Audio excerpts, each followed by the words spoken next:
Quan ve el temps de menjar castanyes, la castanyera, ben castanyes a la muntanya i a la plaça de la ciutat. La camisa li va per... Hey everyone, welcome back to the channel. Today's vlog is going to be a little different yet incredibly important. I had the privilege of joining a group of 27 genocide scholars on the visit to two significant memorial museums organized by the International Association of Genocide Scholars, IAGS. Join us as we explore the Rivesaltes Camp Memorial in Rivesaltes, France, and the Exile Memorial Museum in La Jonquera, Catalonia, Spain. These museums stand as poignant reminders of our history, and we're here to share this experience with you. The clock has struck 8 a.m., and the scholars are geared up for an emotional and enlightening day ahead. Our first stop is the Rivesaltes Camp Memorial in Rivesaltes, France. Let's hit the road and get started. Let me share a brief history about the Rivesaltes Camp Memorial. This camp witnessed three major conflicts that France, Europe and North Africa experienced in the space of just 3 decades: the Spanish Civil War, the Second World War and the Algerian War. Initially built to be a military training camp, Rivesaltes was also used, among other things, as an accommodation center for undesirable foreigners, an internment camp for population groups. The new ruler of Spain rides into the city of his conquest. Behind him is... The first detention camp to open was the Rivesaltes camp in Lozère in January 1939. However, very soon after, it was used in order to accommodate thousands of Spanish Republicans and civilians fleeing the Spanish Civil War, after the fall of the Northern Front, which was an entirely unexpected development for the French government. On the 22nd of November 1942, around 10 days after the German occupation of the South, the German troops emptied the camp in order for it to fulfill its original purpose, a base for the troops entrusted with defending the coasts. Following the liberation, the Rivesaltes camp became a surveillance residence center for people suspected of collaborationism and a depot for prisoners of war of the Axis powers. During 1962 to 1964, the Algerian War would leave its mark on the history of the Rivesaltes camp. Between January and May 1962, part of the Rivesaltes camp also regained its post-war role as a prison with the opening of a prison camp for militants and supporters of the Algerian National Liberation Front, FLN. In the 1990s, a series of publications and memorials ultimately lead to the 2015 opening of a museum and memorial, known in French as the Memorial du Camp de Rivesaltes. On the 16th of October 2015, the site was inaugurated by French Prime Minister Manuel Valls. We've reached our first destination, the Rivesaltes Camp Memorial. This place holds the memory of countless individuals who suffered during a dark period of history. As we walk through these grounds, we're reminded of the importance of preserving the stories of the past to shape a better future. The museum stands as a reminder of the horrors of genocide and the importance of never forgetting.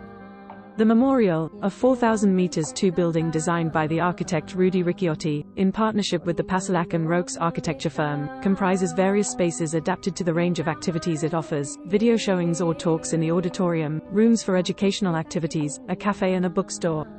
Some of the spaces can be hired for events, symposia, seminars, meetings, etc. Inaugurated in late 2015, the Rivesaltes Camp Memorial was built amidst the remains of barracks that stood as silent witnesses to the fate of over 60,000 people. The mark left by these events is what makes Rivesaltes a unique site, one that attests to the major upheavals of the 20th century.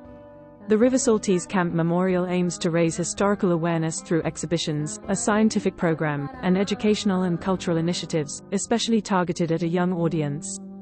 It adopts a receptive approach that uses art and culture to examine history and our collective memory through a different lens. Lastly, the memorial is housed in a unique building that earned its architect, Rudy Ricciotti, the Écurie d'Argent Prize. Our second stop takes us to the Exile Memorial Museum in La Jonquera, Catalonia, Spain. This museum pays homage to the countless individuals who were forced to flee their homes during times of conflict. The museum's architecture and exhibits evoke a sense of empathy and reflection. The Exile Memorial Museum is a recently created facility that allows visitors to find out about the history of the Republican exile of 1939 following the Spanish Civil War of 1936. The idea of it is also to remember and acknowledge all the men and women who fought for their rights and for the democratic values of the Republic of 1931.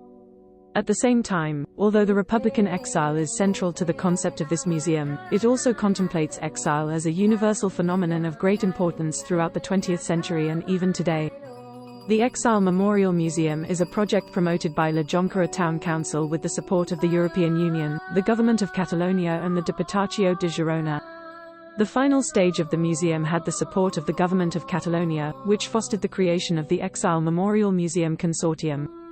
In this way, the Exile Memorial Museum in La Jonquera is included in the network of memorial sites of Catalonia that the Memorial Democratic has encouraged since 2005 and, with more determination, since November 2007 when the Catalan Parliament passed the memorial law. This was intended to warn visitors that the phenomenon of exile does not belong to the past. It will remain alive as long as there are armed political conflicts.